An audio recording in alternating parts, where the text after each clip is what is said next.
Everybody, good afternoon and welcome to the first Military Outreach Group meeting of the year. I appreciate everyone being here. I'm Brian Taylor. I am chair of the Military Outreach Group for the Chamber. We're going to change up the format a little bit today. We got a lot to cover in a little bit amount of time, so I'm going to be brief, but don't think it's being rude. I'm just going to be brief in that I respect your time.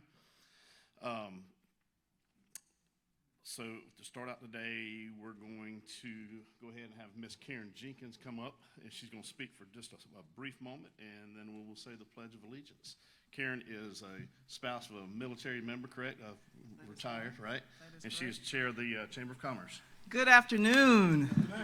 Oh, y'all can do better than that. I'm going to start over. Hold on. Take two. Good afternoon. Oh, awesome, awesome. Not only am I a military spouse, retired, but I'm also a military brat. There's 2 months of my life that I was not associated with the military. My father retired as a CW3 after 27 years in the military, and my husband retired after 24.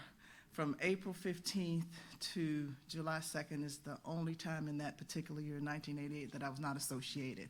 So I am proud to be here. It is my true honor to welcome each and every one of you as the business community continues to collaborate with our very own military. The sacrifices that our military continues to make is very important to our local community, but to our country as a whole.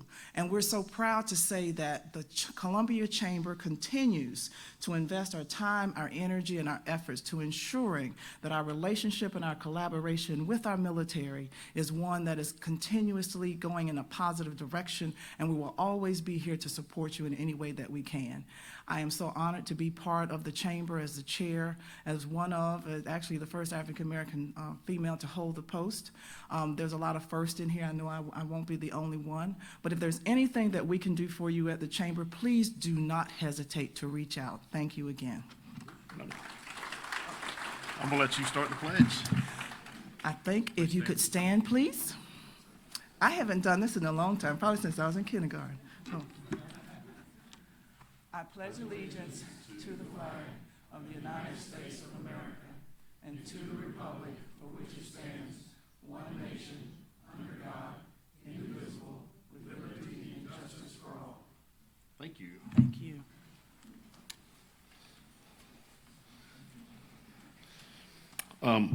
Up next, presenting sponsor, Lexington Medical Center, Miss Laura Lott-Moore. I got the message, Brian. I'll be brief. I just wanted to say thank you to all of you for allowing us to continue to sponsor this great event. We dedicated last year, was our first year doing this, and enjoyed it so much and learned so much from all of you that we have decided to do it again this year. So Lexington Medical Center is proud to continue to support our community, our chamber, and our military. So again, thank you all for your service, and we're happy to help in any way we can. Thank you. Thank you. Up next, we're going to have Miss Susan Miller-Edwards from the Cassidy Associates. She is our liaison in D.C., and she will present a message to us. Good Monday morning from Washington. I'm actually recording this on Monday, so everything I say is subject to change based on I will say, the dynamic nature of what's going on here in the city. I do have a PowerPoint. I don't know if Susan wants to run it along in the background or if she'll pass it out afterwards, but I'm going to run through my PowerPoint slides, and I'm happy to answer any questions via email afterwards. So where are we right now? I think there's probably a lot of concern both in Columbia and around the nation on are we heading towards another shutdown? I typically am the team optimist, but things have gotten a little dicey here lately with politics.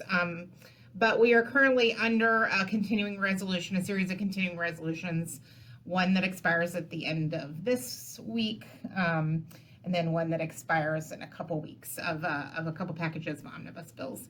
Do I think there's going to be a shutdown? Probably not, but we are kind of working our way through what that looks like here in Washington. A couple key dates that we're looking forward to is the next year's President's budget release. While we're still trying to tie up this year, it's anticipated to be released on March 11th. Typically what that does is set into motion some of our next fiscal year's process. I'm sure that our delegation will talk to this, but we are looking at the first wave of deadlines to hit will be in the House on the Armed Services and Authorization side. The database locks for HASC members to submit requests on March 1st. That will open back up after the President's budget is released for corrections. As far as appropriations, Defense and Mill VA or MilCon VA are currently the bills that most concern this group. They're under continuing resolution until March 8th. As I mentioned, I do think that we will probably see another CR or two until we finish our appropriations. Senate Armed Service member letters are due the week of April 8th. I'd be curious and excited to hear from Senator Graham's office if they have an internal deadline as well that they're backing up against. Same with SAC-D and SAC-Mill VA, so Senate Appropriations and Mill VA and Defense. The milestone is that we're working towards is I expect that bill will be marked up in July as it typically is, but we don't have any deadlines that we've seen on the Senate side as well. Typically, as we know, and you can look at this slide, the fiscal year ends on September 30th. I can't think of a time in recent memory, so the last 20 years, that we've actually tied up the NDAA and appropriations within the fiscal year. But being an election year, I think there's going to be a very busy November and December trying to get defense appropriations and authorization done. So appropriations next steps, where are we? We're currently in a two-stage continuing resolution that runs to both March 1st and March 8th. March 1st is the deadline for Mill VA. March 8th is the deadline for defense appropriations. We do expect there's going to be 2 or more appropriations bills that will encompass the 12 bills rather than doing one large omnibus. So they'll try to separate out some of the other bills.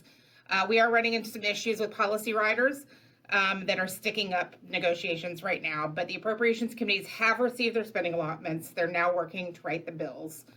We hope fiscal year 24 appropriations will be completed in early to mid-March. I would have told you mid-March last week.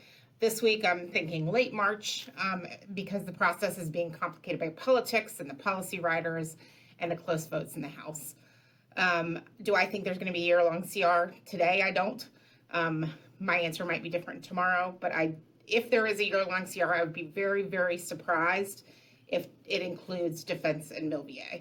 I just think that those bills tend to find their way. I am not as optimistic when it comes to labor, HHS, and some of the other bills, but I've been wrong before. Just so we know what's pending in the bill, I think we've talked about this at our last meeting, pending for military construction in fiscal year 24.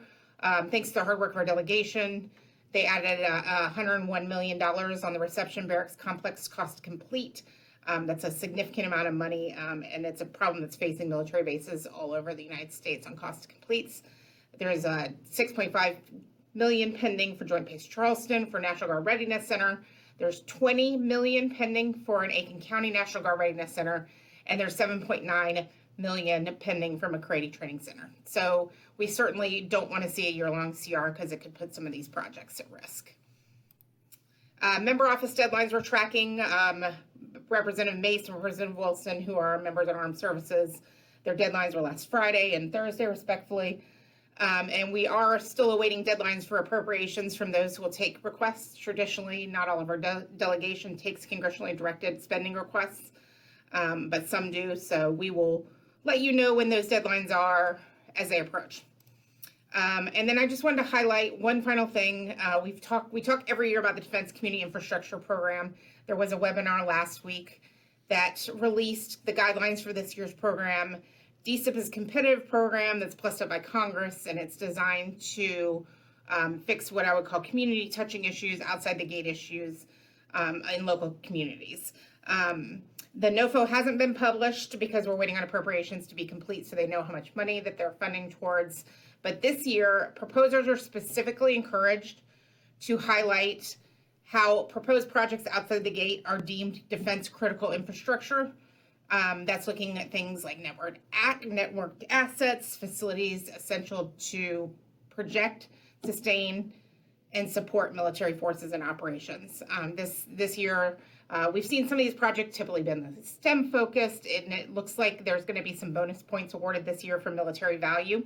So if the installation is thinking about partnering with the community on a project, we should really keep that in mind, because there's a significant, I think there's like a 20% bonus added if there is a military value sustained. One key point, applications must have installation leadership support. Typically this is in the form of support letter. So this is not something that we can do alone as a community. We need to make sure that we are lockstep, as we always are, with our partners at Fort Jackson, McIntyre, et cetera, if we're thinking about applying. If this is something folks are interested in, talk to Susan, talk to Carl, and we can think about the best way to help get that project drafted, supported, and hopefully in the queue to compete very well. I'm happy to answer any questions offline. I'm not coming at you live today, so feel free to give any questions you have to Susan, and I look forward to hearing from the delegation and from the base leadership. Thanks, guys. Great. One quick deviation that we have today. I'd like to welcome Nancy Smith. She's the Executive Director of the South Carolina State Fair, and she was our host for the day. So please welcome Nancy. Great. I shall be brief. They tell me I can't be brief when I'm praying, but I'm not going to pray today. But I was just thinking, as we paid attention to the Pledge of Allegiance, it's always my hope and prayer that we really remember the words that we're saying and we take it to heart, because we need it now more than ever. So it's always wonderful to see all of you here. I think our folks, I just tell them, okay, this is what we're doing, and now you get to enjoy the beauty of it. I have something very important that I wanted to share with you today, and no, it's not the dates of the South Carolina State Fair, but that's very important as well. I will tell you that. More importantly, it's about what the fair does, and that is we offer scholarships. Last year, your South Carolina State Fair increased their scholarship giving from $300,000 to $500,000 a year. The deadline is not until March the 15th, so share, and tell everyone that you know that your South Carolina State Fair will be offering 50 individual $10,000 scholarships to graduating seniors that will be attending an in-state school or university. There should be some flyers on the back table, about 65 of those if you'd like to give them out, but scstatefair.org has all of the information that you need. The scholarships we're not just the Columbia Fair, we're the South Carolina State Fair. Your scholarships are awarded throughout the congressional districts throughout the state, so it's a good representation of who we are and what continues to make the best better here. Yes, I did not necessarily serve in the military, but I am a daughter of the greatest generation. My dad was World War II, so thank you all for being here. You are what makes us and keeps us strong. And the fair is coming this year. The dates are October the 9th through the 20th. The theme is 46 Reasons to Celebrate South Carolina. Little trivia, do you know why that would be 46? Woo, y'all are on it. Okay, doggone it. Okay, enjoy your time. I have to fly on off somewhere else, but thank you for being here. And more importantly, thank you for all you do. And yes, we will be celebrating military during the fair as well. Thank you. Thank you, Nancy. Thank you. Up next, we have our congressional reports, and we are fortunate enough today to have Congressman Wilson, my congressman, here with us. And I believe we have Mr. Smith from Senator Graham's office. Is there anyone else from Senator Scott or Congressman Clyburn's office? I don't think so. So without further ado, thank you so much. Yeah, thank you. And Brian, ladies and gentlemen, gosh, this is the brightest group I've seen in a long time. Thank you. And this is reassuring. No, hey, I'm just really grateful to be serving in Congress, and as a 31-year member of the National Guard, General McCarty helped train me, and I appreciate that. I needed the training. And then equally significant, I'm so grateful that my four sons have all served. So military service is very important to me. And with Alan having served in Iraq for a year, field artillery, and my son Addison off track, he's a doctor in the Navy, but we still claim him. And then also Julian, Signal, Army Guard, served in Bright Star in Egypt, and number 4 son Hunter served for a year Afghanistan as an engineer. So military service is important. Then I also know something else. We've all trained at Fort Jackson and McCready, so we appreciate very much the military facilities. And so that's given me a real good background to serve you in Congress. And I want to give you actually some good news, because it's quite rare in Washington. The National Defense Authorization Act has passed the House and Senate. The President signed it. It's something very significant for our military, a 5.2% pay increase. And then I'm really grateful missions that are important to us here, including the future prep program are in place at Fort Jackson that have been so successful, giving young people a second chance. I mean, it's exciting to see what can be done. And then also, having trained at Fort Jackson, another feature of the district I represent is Savannah River site, and I'm the only member of Congress who's ever worked there too. So, and I'm very grateful that we have maintained the plutonium pit production capabilities there, which are so crucial that we have a nuclear deterrence that is believable by our enemies. And that's the downside of everything, but it's not a downside. We've just got to face it. And that is the National Defense Authorization Act really is trying to address a worldwide competition that we're in. And to me, it's dictators with the rule of gun who are invading democracies with rule of law. I am just so concerned for all of us. It never occurred to me there'd be another land war in Europe. And so there's a way to handle that to me, and that is peace through strength. And we've just got to restore the strength as a deterrence to war criminal Putin. I was in Kyiv in December 2 years ago, and at that time, the planning was for resistance and guerrilla warfare. And then I was able to come back the next December after the February 24th, 2022 invasion, and their resolve was so inspiring. And then I had the opportunity in May actually to visit with President Zelensky in Kyiv, and the bravery of the people of Ukraine is just startling of what they're facing. But then on October 7th, then we had the invasion. People are polite, and maybe not polite, but they call them Hamas is a Iranian proxy. To me, it's not acting in the place of. They are Iran. It's Iranian puppets coming in to invade and conduct mass murder in Israel. It's just inconceivable, again, that something like that could occur in the 21st century, but it's an indication that we've just got to be prepared, and because the other dictator in the crowd is in Beijing, and President Xi has clearly indicated Taiwan doesn't exist, and which is exactly the terminology Putin said Ukraine doesn't exist. Iran says that Israel doesn't exist, and so they're at least very consistent. They are going after countries that don't exist. But in the meantime, tens of thousands of people are dying, and we've just got to do all we can to isolate the dictatorships around the world. And I'm very encouraged. I'm a member of the NATO Parliamentary Assembly, and we can celebrate this week that finally Sweden will become part of NATO. And so this is a great achievement that Sweden, I'll be with the ambassador from Sweden tomorrow night, and I can't wait to give him a hug. I mean, I'll handshake. But to get Sweden and Finland into NATO, how significant that is.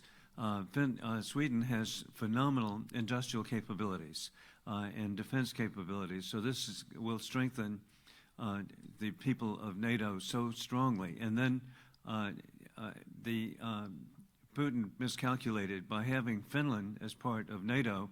He now has picked up an 830-mile border with NATO, and so his excuse is that he didn't want to have NATO on the border of the Russian Federation.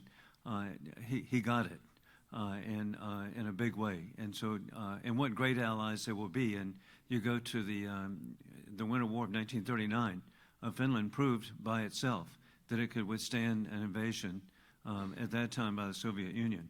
So what a great week this is that for peace and security, and for the Baltic republics that have been threatened by Putin.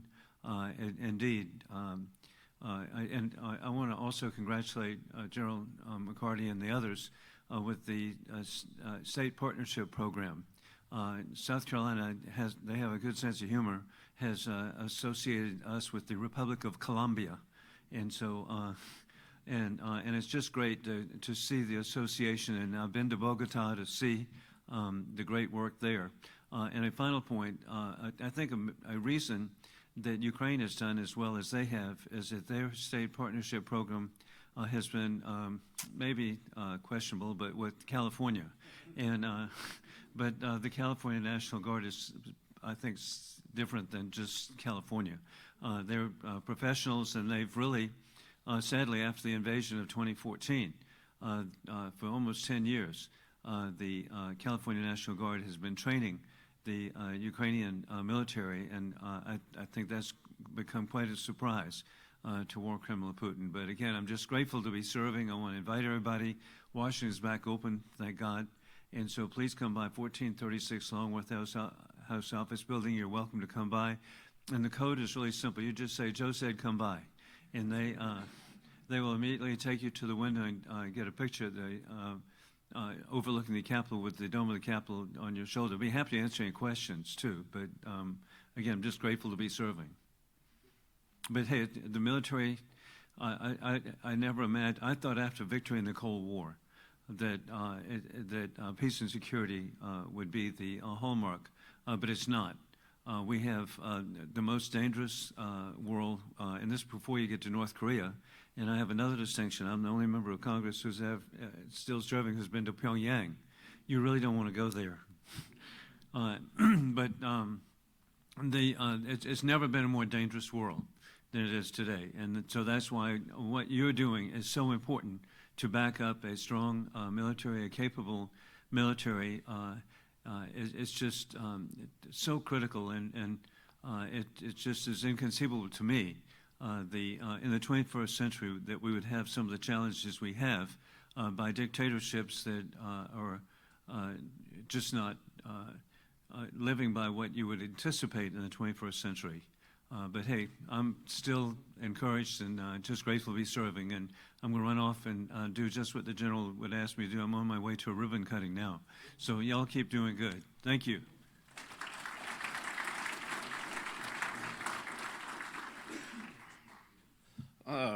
Susan, do we have anyone from Senator Graham's office or Senator Scott's office? Yes, okay, great.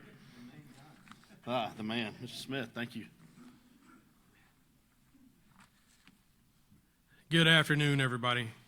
I wish I had more bright news, but I could give you the government funding timelines are as follows. March 1st, there's 4 appropriations bills, which are Agriculture, Rural Development, Food and Drug Administration, and related agencies, Energy and Water Development, Milcon Construction, Veterans Affairs and related agencies, and Transportation, Housing, and Urban Development and those related agencies on 1 March. 8 March, or for the remaining 8, which includes Commerce, Justice, Science and related agencies, Defense, Financial Services and General Government, Homeland Security, Interior, Environment and related agencies, Labor, Health, Human Services, Education and related agencies, and then Legislative Branch and State Foreign Operations and their related programs. This, from what I'm being told, is this is going to be a day-by-day thing to see how things are going up there with these, especially for the ones for March 1st. They think there's going to be a CR, but right now it's day-by-day, and anything could change. We just don't know how it's going to go right now. They're still working on the FY24 process, and there are some significant projects the Senator secured, which I've brought up before. The Fort Jackson Reception Barracks, the cost $101 million. Joint Base Charleston National Guard Readiness Center, cost to complete is $6.5 million. Other programmatic, including the President's budget request projects in South Carolina, include, and the Senator still asks for these additional earmarks, the Aiken County National Guard Readiness Center, $20 million. McCready Training Center, Automated Multipurpose Machine Gun Range at $7.9 million. The Senator's FY25 NDA form is out right now, and should anybody be interested, the deadline for that is March 22nd. If there's anybody got any questions, please reach out to Aaron Strickland, who does that for us, or you can contact me and I can get you in touch with Aaron. This is important for policy changes, military construction, authorization, etc. The NDAA does not fund any of these things, as you know. That goes through appropriations. The FY25 budget drops March 11th. And right now, everything else is just going to kind of go day by day. Casework has not slowed down at the office. If anybody needs any military VA type stuff, that is me. Please have them contact me at the office. It's 803-933-0391 is my direct line. And I will be there to help for sure. And outside of that, if anybody has any questions, I'll be around for a little bit afterwards. And I look forward to speaking with everybody. Thank you.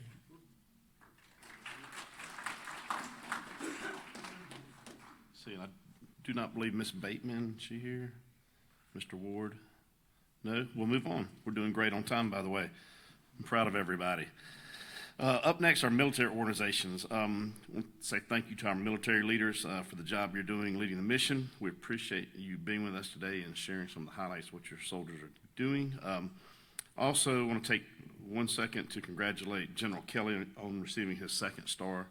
Very impressive man. And just piggybacking off of something I heard a few minutes ago, talking about the 20 bonus points for joint use facilities. And I just think our National Guard has done such a great job with the joint use facilities, working with communities, educational communities, and having these facilities that don't sit idle and are used, really all day, every day, and serve multi-purposes, and they're watching out for our dollar every day. So thank you so much. We're going to start out today with Colonel Mark Hutan, and then we'll progress from there. We'll go to General McCarty, and then we'll go to Major General Bob Harder, and then we'll go to Colonel Trip Bowers, and then Lieutenant Colonel Alan Ketten, who I can't pronounce your name, Kettendig, excuse me. All right, as a colonel, I got to go fast because I got 2 generals behind me. So, welcome everybody. Just a couple updates from Fort Jackson. As Brian mentioned, General Kelly got his 2nd start about a week and a half ago, and of course got pulled right up to D.C. to be part of the Army Synchronization Forum this week. But the good news with that is we think we get to keep him for a little bit longer. So he should be here through the summer of 2025. So that's good news for us. If you're out our way tomorrow, we'll be cutting the ribbon for our Victory Fresh dining facility, which is a collaborative effort with Chef Irvine and a gratuitous service agreement he did to redo our menu and how we serve our drill sergeants and soldiers with some grab-and-go stations. So Sergeant Major and I will be cutting the ribbon with Chef Irvine tomorrow around 11 o'clock if you're out there. As you know, we've worked hard to get installation access open. We do 2 events every month, if you're interested, for the golfers in the room. First Friday every month, the CG hosts a golf tournament out at our golf course, and you're more than welcome to come out and play. And then on the 2nd Friday of the month, the Sergeant Major hosts a shooting event on our Aachen Range. So again, I've got Colonel Tim Hickman, our garrison commander here, Sergeant Major and myself, if you're interested in those 2 things. A couple quick updates. Susan asked me to talk about our community engagement line of effort, and we have hit the ground running since we're coming back from the holidays. So we've done over 64 different JROTC tours this year, supporting local schools. We've done 40 different educator tours and 36 training hours towards JROTC. So we're really proud of that, and if you know a school out there that wants to partner with a military organization on Fort Jackson, please do not hesitate to reach out. On top of that, we've done 59 different community tours. We are up to about 20 CASAs now from around the country, all Kevin's friends that have come here and got to see the Future Soldier Prep Course, got to see basic combat training in action, and we'll host our next group next week. The Future Soldier Prep Course, as Congressman Milson mentioned, is going great guns. We just went over 50,000 soldiers that have completed that to go on to service, bettering themselves across the Army and being able to get the occupational specialties they want. So we're very proud of that. And of course, we're not letting up on that. So that'll be a permanent fixture now at Fort Jackson. And knowing that I have 2 generals behind me, I'm going to stop there, but I will be here if you have any other questions about Fort Jackson. So thank you.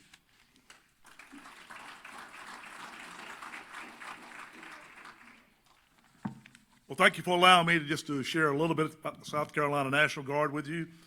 Very quickly on the budget update, we just recently completed our budget presentations to the House Constitutional Subcommittee, and on the Senate side, we got back the initial reading from the House side. We did pretty well from the state budget perspective. Got a couple things that we'd like to see they'll be picked up on the Senate side so we could get it in conference committee later in the process, but overall, we're in pretty good shape. We've already heard a pretty extensive brief back of the current situation in D.C. with the CR and where we may be going with that, and on our MilCon side, already been covered there pretty well. But I want to add just a note here, in addition to the MilCon projects, we are working $7 million for our State Emergency Operations Center expansion. That will be vital to all of Team South Carolina as we look to continue to be prepared and face whatever challenges we have from Mother Nature and or other things. So we're hopeful that that will come through. Apart from that, at the USC Aiken complex, we are steadily working forward on the engineering side of the house, even though we don't have all the funding yet. We're working through that. But on the cyber facility, that was state money itself, so we're moving along there, and we're really looking forward to that opportunity to work with not only USC Aiken, but with the Savannah River National Laboratory, NIWIC out of Charleston, and we're growing that partnership really on an ongoing basis. Great partnership, but I would say greater opportunities. Congressman Wilson mentioned our partnership with the country of Colombia. We are having a visit from our Colombian brothers and sisters today. I met their CHOD, their Chief of Defense, General Geraldo, and his leadership team, or part of his leadership team at Columbia Airport just shortly before I came here. We got them tucked in for the rest of the afternoon. They're coming from a visit they had in New Orleans, but we'll start out bright and early in the morning going over what we have worked together with and catch up on that, what we're planning to go forward with. But the real reason they're here is we're conducting our state best warrior competition right now.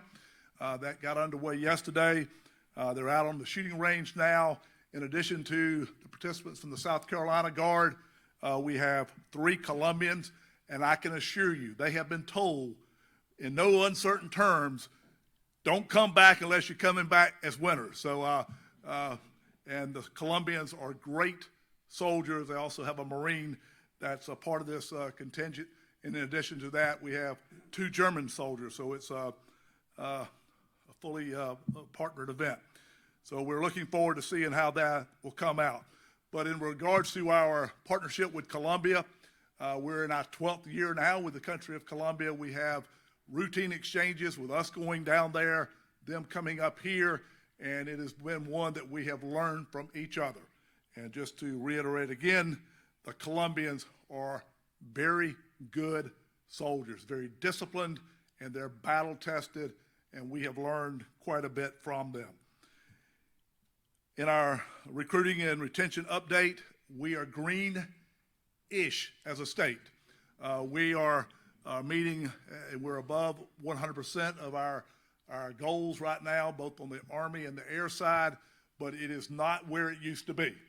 Recruiting is still quite a challenge, and I'm sure we'll hear a little bit more about that here in just a few minutes. But as always, in the circles that you work in and maybe socialize in, advocate to our young men and women who are looking for opportunities to do something with their lives, serving something bigger and better than just themselves, to look at the service. And I will say that in the broad-based sense. First, service to their nation. If they're wanting to be more of a citizen soldier, Bob, I hate to tell you this, but come to the South Carolina National Guard. We'll find them a place to be a part. From the deployment standpoint, we're still a little over 800 soldiers and airmen that are deployed. We have them on the southwest border, up at the national capital region as far as the air defense mission up there. We have some in Kosovo. We have some that are in the Horn of Africa, in Djibouti, and we've got additional units that have been sourced for further deployments here later in the year. We had a wonderful event at our museum this past Friday night celebrating South Carolina veterans in the civil rights movement. We had Congressman Clyburn and Representative Lonnie Hosey from the South Carolina House. What a gentleman. And he is a a Vietnam veteran, a Purple Heart recipient. We had also with him another gentleman who was a Korean War and Vietnam veteran. He actually cut the ribbon into the new exhibit. I would invite you to come out to our museum. That particular display, along with our other things, will be set up through June of this month. But it tells the story of a little bit about the civil rights movement and also of the military and the involvement of those. And I will just say this, that Representative Hosey gave a very passionate presentation. He's a Marine, and he said if he had to do it all over again, he would never hesitate to do what he did in service to this great nation. We talked a little bit about how our soldiers, sailors, airmen, and Marines today are welcomed back when they come back from a deployment by people with open arms. We talked a little bit, though, about how it was during the Vietnam conflict, and we can't change the history of this nation, but to those who served during that time, we can pause and say thank you. So if we have any Vietnam veterans here in the audience today, thank you, thank you, thank you for what you did. I think that about covers it. I will be followed here shortly, though, by Colonel Trip Bowes, who will give you all things McIntyre. Oh, one on a very sad, somber note. All of the Army's rotary wing aviation is right now on stand down. You may be tracking last week, we had 2 Apache helicopters go down, resulted in the loss of life of 2 individuals.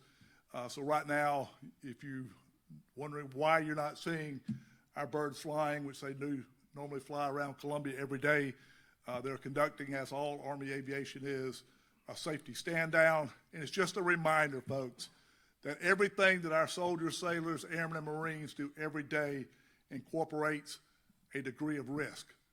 And I would extend that out as a former law enforcement officer myself to our first responders, our police officers.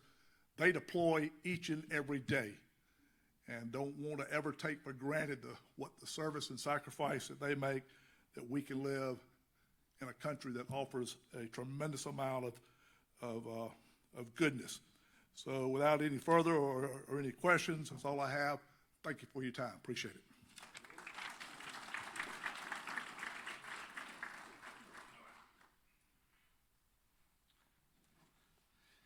All right, good afternoon. All right, it's awesome to be here. Major General Bob Harder, Commanding General of your 81st Readiness Division, stationed right here at Fort Jackson, South Carolina. I got my battle buddy here with me today, Command Sergeant Major Benny Hubbard, who's my senior enlisted advisor there, hanging with me. Command Sergeant Major Oaks, great to see you out here too, battle buddy. We did some schools together, the post Command Sergeant Major. Hey, just a couple things. I'll be brief.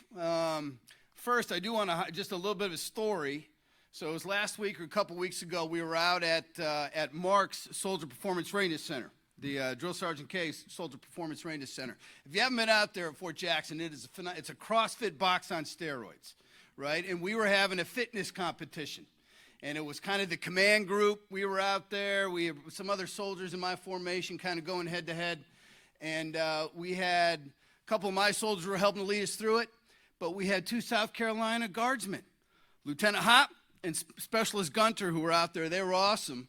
By the way, Van, they both agreed to join the United States Army Reserve. So they're transferring over. But I also said to them, I said, I haven't seen my battle buddies General McCarty or General Jones out here. So they said, we'll throw down on a little competition, and General Kelly's welcome to throw in as well there, CSM. We'll have a good time out there. Hey, listen, real quick, I see some new faces. I want to make sure you understand what your 81st Readiness Division does for the United States Army Reserve and its kind of role here in South Carolina. So the Army Reserve, unlike the Guard, we're nationwide. And so the Army Reserve has 4 readiness divisions spread throughout the continental United States. The 81st Readiness Division here owns all the facilities that the Army Reserve has in the southeast United States. It's 259, about 20 of them here in South Carolina. And we do all of the collective higher level maintenance on Army Reserve equipment in these states. Support about 50 to 55,000 Army Reserve soldiers operating in the Southeast, hundreds of thousands of pieces of equipment. anything from rolling stock, a little bit on aviation, not much, weapon systems, it doesn't matter. So that's what we kind of get after. And we have, I was talking to a young lady here earlier about mechanics and, you know, here with Caterpillar. We have an equipment maintenance facility right here on Fort Jackson and another operation down in Charleston. And so we are always looking for awesome young men and women to join our formations and be able to help us maintain a lot of this equipment. So I wanted to throw that out there. Big Army Reserve picture, just like Joe McCarty said, recruiting is the challenge. We are also doing better, but we continue to drive hard on filling our ranks because the enemy doesn't care. The enemy's not going to care what our manning is if the balloon goes up, right? So we're working very hard on that. Something I'd like to highlight here is that we have within the Army Reserve and in the National Guard these Army Reserve Minuteman scholarships. And last year they paid for a full ride at a 4-year university. It can be private or public. That's been a recent change. It also pays for if you wanted to go to like the technical college. We met with Dr. Tim Hardy here out at South Carolina Technical College. It will pay for that for young men and women that are looking for some kind of trade skill, which we desperately need.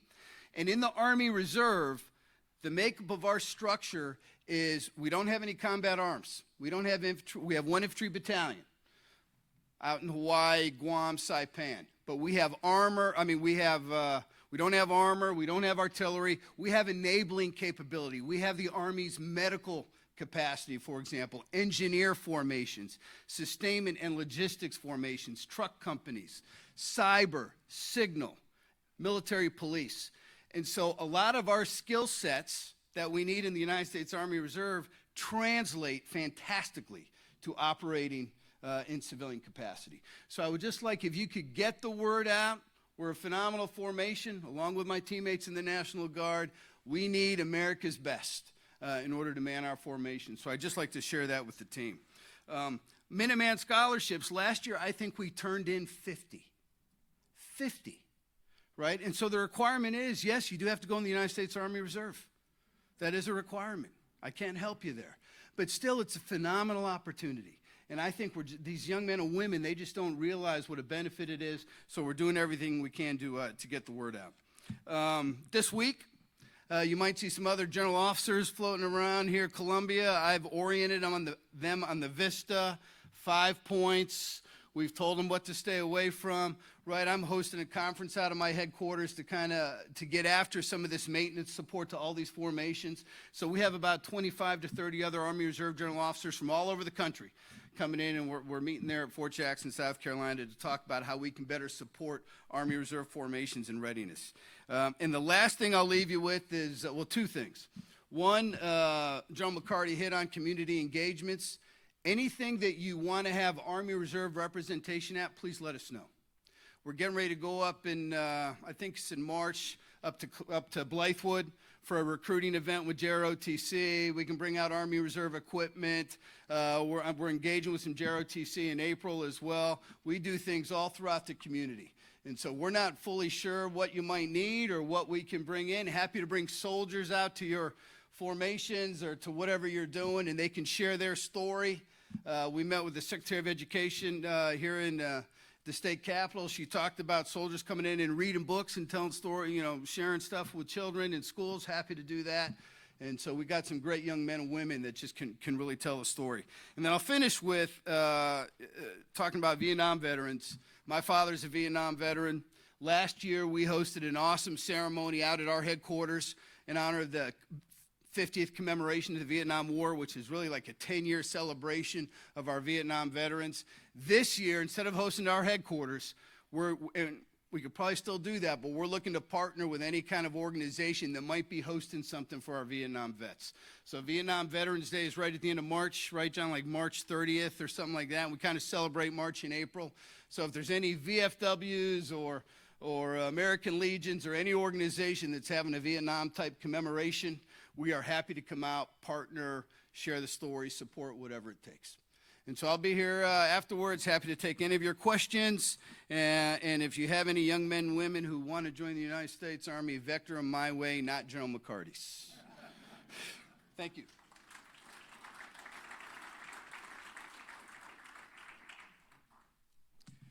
Good afternoon. I'm Colonel Trip Bowes from McIntyre. I'll be talking about the Air Guard side. Your Air Guard is busy. We are 1,350 personnel. About 65% of them, 850-ish people, are part-time traditional guardsmen, which means they work in the local community and have a real full-time job other than the Guard. So thank you for employing them. We appreciate it, and thank you for being flexible and allowing them to come serve with us. We are extremely busy supporting everything that Congressman Wilson talked about. So we have airmen currently in Europe who are supporting USAFE and trying to deter Russia and support the war in Ukraine. We have airmen that are in the Pacific working on exercises, supporting our Pacific Air Forces and Navy and combating the rise of the Chinese threat. And then we also have 120 airmen currently deployed to CENTCOM in the Middle East, and they're serving as an expeditionary air base wing leadership team. So they're in charge of a major air base there in the Middle East that's doing daily operations to maintain security there. That was a 6-month deployment. It's wrapping up shortly. They should be home in the next 60 days, we hope. Other than that, we are a combat-ready unit. People think we're the Guard, and we only do that 1 week in a month, 2 weeks a year, but our ops tempo is roughly the same as the active duty, especially on the Air Guard side. So we deploy every 2 years to major combat operations and provide air power wherever that is needed.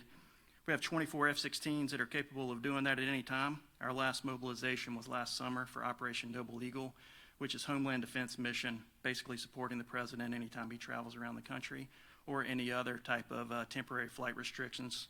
For example, a VIP comes to Columbia, they set up a TFR around the Columbia airport, and we will patrol that. So our next deployment will come up in about a year to a year and a half, so roughly next summer. The way the Air Force is designed now is after you deploy, they have 4 cycles. Your first one is a rest, your next one is to train, after that is to validate, and then finally you're ready to deploy. We finished our rest cycle, and now we're getting into our training cycle. Part of that training cycle is what Secretary Kendall, Secretary of the Air Force, just announced 2 weeks ago at the Air Force Association conference in Colorado, is Great Power Competition, which is effectively combating the threats of our near-peer rivals in Russia and China. And to get ready for that, we have to be more agile in how we operate. So instead of going to large prepared military bases as we've always done in the past, we now have to focus on going to small remote airfields with limited services and be able to provide that in a more expeditionary type of manner. To do that, we're doing agile combat employment. So right now we're trying to reinvent the wheel, and instead of taking 300 people that would support my aviation package to fly the F-16s, we're talking about taking a handful of pilots and only enough maintainers and parts and gear to support that operation, and then for them to be able to pick that up, move to another airport, and then start over again quickly. So you may see our F-16s operating from places that aren't traditionally seen here around the state as we try to prepare for that. We're also going to a Century Savannah exercise, which is held in Savannah, Georgia at the Combined Readiness Training Center. And that is a Air Force-wide operation working with many other airframes trying to prepare for the next great conflict that we could be finding ourselves in. At the same time, we're also doing 24/7 Homeland Defense alert mission. So we always have F-16 sitting on alert, loaded and ready to fly at a moment's notice. And they are right now in a heightened state, if you will, because of the campaign trail. So all the VIPs are moving around continuously, so that creates more TFRs around the country that need to be defended and supported. So we're seeing an uptick in that type of stuff. We've also won several awards recently that were pretty high speed. Major Brady Augustine won the Corps and Collegian Trophy. That was awarded by the Chief of Staff of the Air Force, General Alvin, at the Pentagon 2 weeks ago. And that was for a safety incident that he managed to recover an aircraft safely while he was stationed at Aviano in Italy. This is the only award that General Alvin presents himself personally, and it was for a singular safety event. And that trophy is maintained in the Pentagon and always on display. So it's nice to see that we are attracting that type of caliber of pilots into our unit. Other than that, we have a star-based program out at the airfield that brings roughly 1,000 fifth grade is the target audience. school children out to the base, and they do a STEM type of program for several days as they learn about the military, aviation, and then also some rocketry and NASA type of events, trying to get them interested, learning about the military to local base, and then also get them interested in STEM so that they're prepared for that and looking for those jobs in the future. The director is Sheila Phillips Hicks, and she was just awarded the Arbor Award for 2023, which is a new national level award recognizing their great efforts.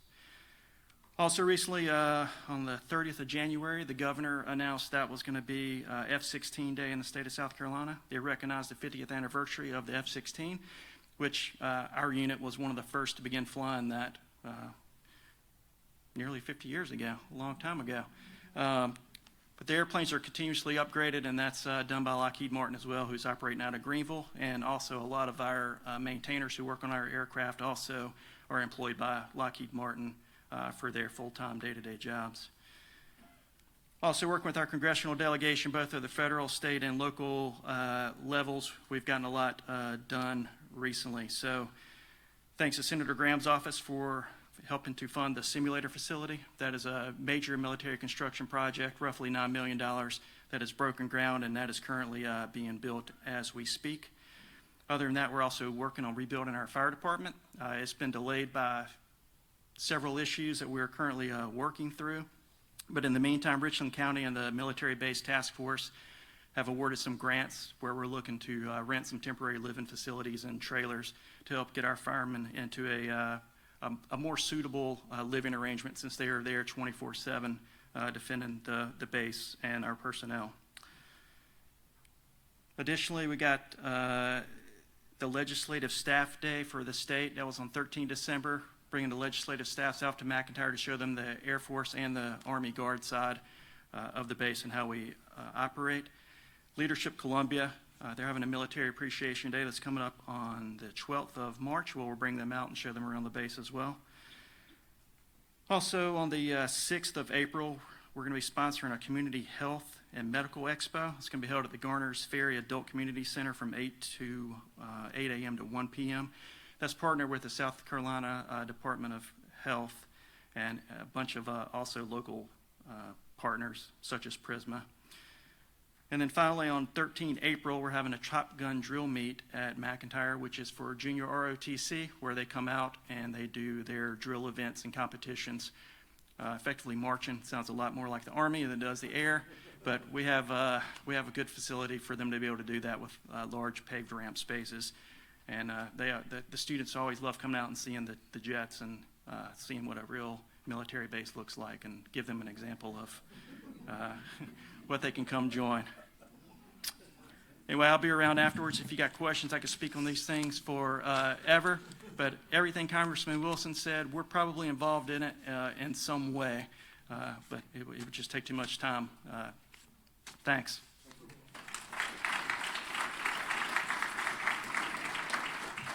Thank you all. Up next, we're going to hear from a few of our military support organizations.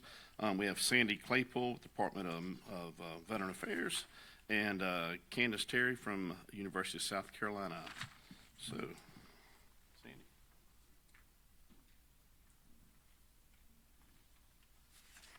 Good afternoon. Just a couple quick things. The South Carolina Department of Veterans Affairs has something called the South Carolina Veteran Coalition, and that's made up of SCDVA leaders, veteran service organizations, and county veterans affairs officers. And what they do is they connect veterans and their families to resources in the state. So if you are interested in that, you can go to our website at scdva.sc.gov.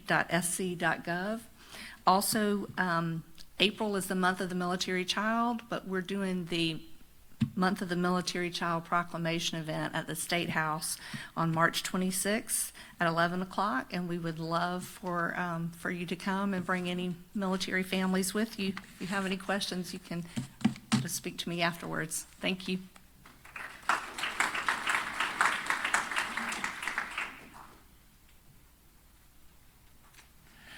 Good afternoon, everyone. I just wanted to introduce myself really quickly. I'm Candace Terry. I am the new Executive Director of Veteran and Military Affairs at the University of South Carolina. I took over for Jared. So I fully intend to maintain the relationships that Jared had with all of you. So if for any reason I haven't reached out to you yet, please feel free to reach out to me. And then I have one other announcement. We are hosting the 2024 Veterans of Society Conference, titled Changes in the Sea of Goodwill. The conference will focus on research in the veteran space and will take place Thursday, March 14th and Friday, March 15th on campus. The keynote speaker is Major General retired Todd McCaffrey, and in addition, we have many amazing breakout sessions to provide you with the latest in veteran research. We're offering this conference right now free of charge. So if you're interested at all, please see either one of my team members out there, or in the back we have flyers and we can get you the information you need. Thank you.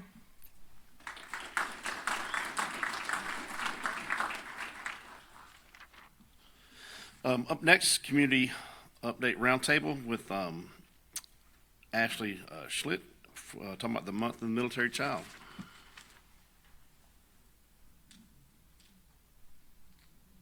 Thank you. I'm glad we're doing good on time because I want to share as much as I can. So Month of the Military Child is in April. We've had a really exciting year since last April working with the South Carolina Department of Veterans Affairs. They're one of our big supporters, and along with the South Carolina Department of Education to promote Purple Star schools. But MSEC is focusing on our statewide coalition this year. In my role, I am helping to mobilize our military community liaisons in our school districts, our school liaison officers, our different service organizations, and military installations across the state. We have a ton of events going on. I'm going to have some flyers in the back that has a QR code because they are still being finalized, or we're waiting on their marketing materials to push it out. So it'll link you to a Padlet. You can also add your own events that are going on. We want to make sure that we are supporting what you have going on in the community. I just want to thank Miss Susan McPherson for being our biggest cheerleader, and I want to call out a few people that and kind of give you guys a call to action to support some of these people that have some great events going on. Mr. Fred Henley here, the school liaison officer from Fort Jackson. We have Sarah Jane Arnett. She is one of our newer community coordinators with MSEC, but she is also a writer, a fierce advocate, and serves on the MIC3 Council. Jason Fowler with the South Carolina Department of Veterans Affairs. In the back there. And then Kelsey Carter, David Jackson with Richland 1, Kelsey Carter's with Richland 2. But these individuals have been working tirelessly all year to form this community coalition and help amplify their efforts and each other's efforts. We traveled to the Global Training Summit last year in July in DC, and we plan to do that again. It was a pretty incredible experience for all of us. We were able to establish an action plan, tick off many of the things on that action plan very quickly in the year, and we are just surpassing everything that we thought that we were going to be able to get done, especially in terms of Purple Star schools. But I'm up here mainly to highlight April. I want everyone to know that purple is the color that represents military children, represents all service branches, and I want to show our community that we support those youngest heroes. We talk a lot about being mission ready, about recruiting, about making sure that we have those touch points for our young men and women to want to join the service, and we need to reach out and make sure that they know that if they join, their families are going to be taken care of. We want them to know that if they're retiring, we want them to stay here in South Carolina if they came here by way of orders, and if they go somewhere else, we want them to come home and know that their communities are here to take care of them. So these people that I mentioned in the back, if they could raise their hands, because afterwards I would love for you to find them and chat with them. They are organizing so many different events across the state and supporting them, and they need you to do that as well. We're a competitive bunch. We are competing mainly with Alabama and Texas.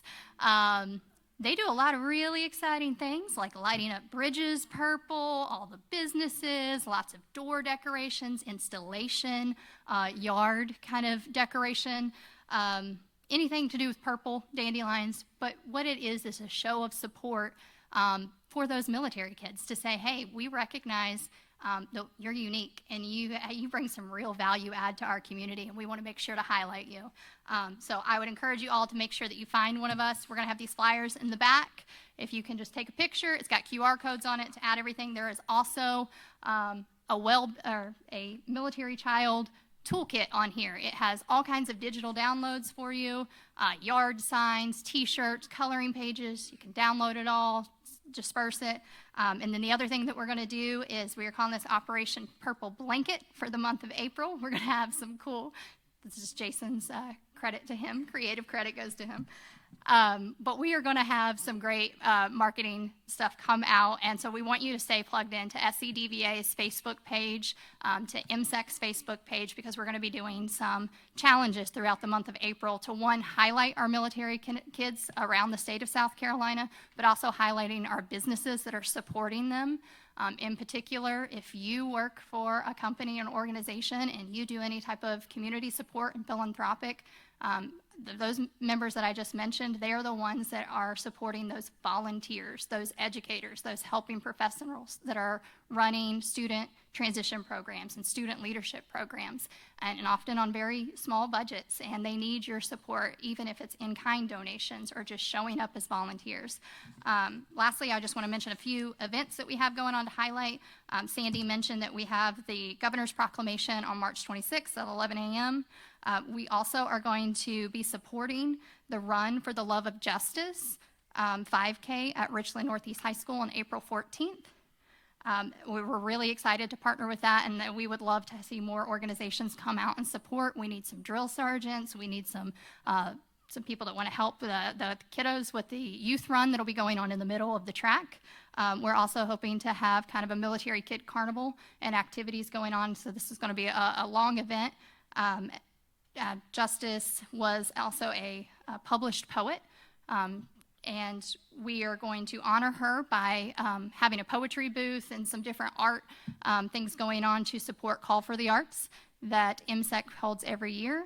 The winners will be announced by the end of April, so that is open right now if you go to our website and you want to put it out. But if you come out for the Love of Justice run, we're going to be doing on-site art and submissions and talking about that. And every year, those winners are featured in DC at our Global Training Summit. Their work is featured in the White House often, at the Smithsonian, and just it's an incredible program to recognize K through 12 art. You also do not have to be a military-connected student. We've had winners in the past that are their civilian counterparts that want to highlight what they've seen from their military community and their friends. And then the other things that we have going on, our statewide Purple Up Day is April 24th. You're going to hear a lot about Purple Up Days. April 19th is a Purple Up Day for most of our school campuses in the Midlands area. And then last thing we've got going on is, nope, I already said that. April 24th is our statewide Purple Up Day. So again, we just hope that you guys can come out in a big show of support and make sure that our community knows that we're here to support these kids. And again, if you have any ideas, you've got something going on, we want to help promote and highlight what you're already doing in your community or connect you to those people who are the boots on the ground and doing the work and supporting these kids. Thanks.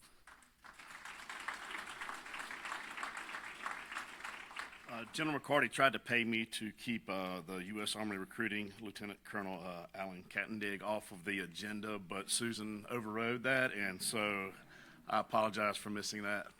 Alan?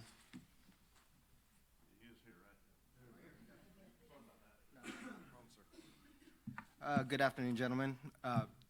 Ladies and gentlemen, my name is Lieutenant Colonel Alan Kattendig. I'm in charge of recruiting for the state of South Carolina, Augusta, Georgia, as well as Western North Carolina. What's new in recruiting? For our battalion, the first thing is we did receive a new Command Sergeant Major, a new leadership position change. So Command Sergeant Major Abel Manrique is this is his first time here. But I'm here to talk about recruiting, Army recruiting, Army and Army Reserve. So far, I'm glad to be here in this month, especially in this week, because obviously February isn't over yet.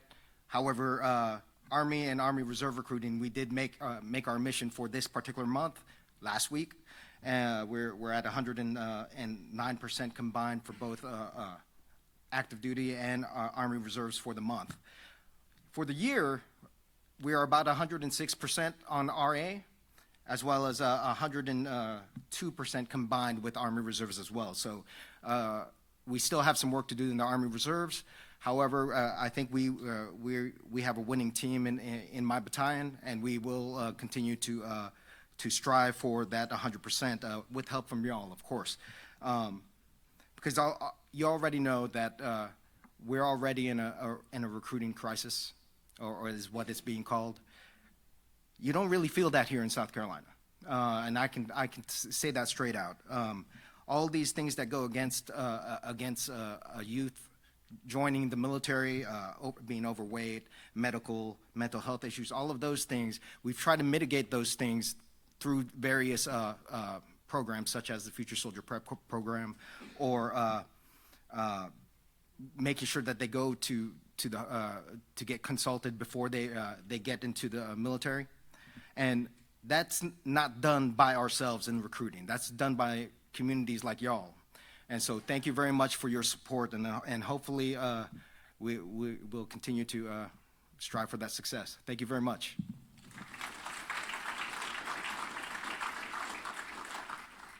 Thank you, and I apologize once again. Up next, we're going to have Susan. Then, she is the biggest military supporter in our area. We love her to death. Then after that, I believe Freddie's has some frozen custard, correct? Correct. And do you know the difference between custard and ice cream? Egg yolk. Egg yolk. I don't know. It tastes pretty delicious to me. So good afternoon, everybody, and thank you so much for being here. It is a pleasure. It does my heart good to see our group full. Happy New Year to you. When you sit back and you look and you listen and you hear what's going on from right here in Columbia, South Carolina, it is absolutely amazing, and we are so proud and so appreciative. We've always said that we are the most American, most military-friendly community in America, and it is, and it's because of every one of y'all in the room. Everything that you do, without our officers, our military, we couldn't do that. But Dan Beatty always likes to say that we add value. And when you listen to the things that are going on, the Month of the Military Child, the programs that are going on throughout the community, the work we're doing with our schools, what they're doing at the State House with Sandy and Department of Veterans Affairs, the Purple Star Schools, you realize that we really are adding value to our military families. They always say that you recruit a soldier, but you retain a family. And that's what we work really hard to do in Columbia and in the greater community, is to make sure that we're supporting our military members, but we're also supporting their families. Shelley was here a minute ago, and she's very active in the community. And one of the things we don't realize is how active our leaders and their families are in the community. They just don't stay out at the fort. They don't stay out at the Guard. We're blessed we have the Guard everywhere. But they are very actively taking care of things in the community and being a part of us. So for that, we are truly thankful. To all of our chamber partners, we thank you. We couldn't do what we do without y'all, and we appreciate everything that you do and you being here to help us out with our projects, whether it's military or it's local government, leadership. You are always there. Speaking of leadership, I'm really excited. We are doing our Leadership Columbia program. We're going out to our military bases, and we're going to be over at McIntyre, Fort Jackson, the National Guard. Sir, we're not coming to your place. We might next year. So, come on, I will. Yes, sir. But anyway, we take the pleasure because people are so amazed at what all these folks do. The military class day is the best day ever. We have consistently, I've been here for 12 years, and consistently Military Day ranks the highest. So thank you all for that. You give them a first-hand approach. If we would do that when they were younger, like we're getting ready to do in Fort Jackson, the community with some of our younger school programs, we'll build up our recruiting numbers, and then we will always be the most military-friendly and best class day ever. So we appreciate that. And then I wanted to tell you, our next meeting of this group is going to be on April the 21st. So write it down on your calendars. Bring all of your friends. We do have a lot of nonprofit organizations that are here. We love y'all coming. We want you to come back, keep meeting with us. This meeting is recorded, so we are going to put it on the chamber website. So if you heard something, you want to hear it again, or if you want to share it with a friend, please feel free to do that and then bring them with us next time. I also want to say thank you to our sponsors. We obviously couldn't do what we do without our sponsors. They are amazing. Thank you, Laura and Thomas. And thank you also to our chairman, who is Karen. She is an absolute wonderful champion ambassador. She knows more about the military than I do, but I'm learning more from her every day. So her heart and passion is definitely with our military members. And then I wanted to say, too, for Sounds and Images, they do a great job of helping us out always. They were our partner of the month last month because of the great work that they do. They just did a ribbon cutting over on their huge new building right across the street. So if you need to have parties or do anything like, they have big space. General McCarty, they can also roll in the all of the Jeeps too. Yep. Ooh. Yes, sir. Like that. And then back in the back, we have Katie and Daryl from Cool Care, and they are one of our large sponsors. They do a lot of great work with our military, but throughout the chamber, Katie has some really neat things, and y'all all know how when Congressman Wilson comes through, before budget cuts, he used to hand out a pen and a pad to everybody. Well, he didn't do that today, so Katie got to give him a pen and a pad. And so I'm sure he'll take it with him always. So stop by, look and see what Katie and Daryl have to offer and what they're talking about, and then put your name in the hat, because she has a really good deal for a HVAC checkup, and it's free of charge, so it'll be a great service for you. And right now, with the seasons changing, this is the right place to be, right, Katie? Get it before the summer comes in here in South Carolina. So then I also want to say thank you to Ryan Gay and First Command. They are sponsoring Freddy's. And so with the egg yolks back in the back, it is delicious. And thank you so much, Carmen, for coming out. We appreciate that. We also would love for you to join the chamber at our golf tournament out at Fort Jackson. On April the 25th, we have full courses. Katie will be there. Freddy's will be there. We'll have let's see, we'll fill up both of the courses, so it's going to be a great time. But just to remind you, we also have our public policy agenda, and the chamber is really about engaging our community and being an advocate for all of our business and for our military folks. So in that regard, anything that we can do, we work very closely with our local officials, city and county, with our state house representatives, and all the way to our congressional delegation. And it's all about making us be a military-friendly community that respects, that works together. But when the big Army looks at us, or any of the budget cuts coming down the pike, we want them to look and see that this is a great American defense community. We have wonderful partnerships that sustain each and every one of us, and so we want to just keep making sure that we work that each and every day.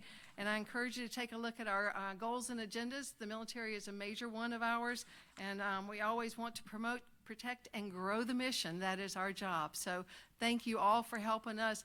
Always remember to keep our service members and their families in your prayers. When one serves, they all serve. They're in some pretty dangerous places right now, so they need all of us to lift them up on a regular basis, and those who are serving here locally as well. So we appreciate that. Again, thank you all for being here. We have flyers out on the back tables if you want to pick them up. We have like about 47,000 of these packets of flyers. If you have a school group, a church group, a young person's group, this is something that we did when we were vying for the Great American Defense Community, and so we have thousands of them. Please take a packet. If you need more, I have plenty of them. Thank you so much. Thank you, Brian, for your leadership. I let him be general today, so we appreciate that. And then please join us. Everybody hang around in the back. Meet everybody, as many people as you can here. Enjoy Freddy's. Be safe, and thank you. We'll see you again very soon. Have a great day. Appreciate it.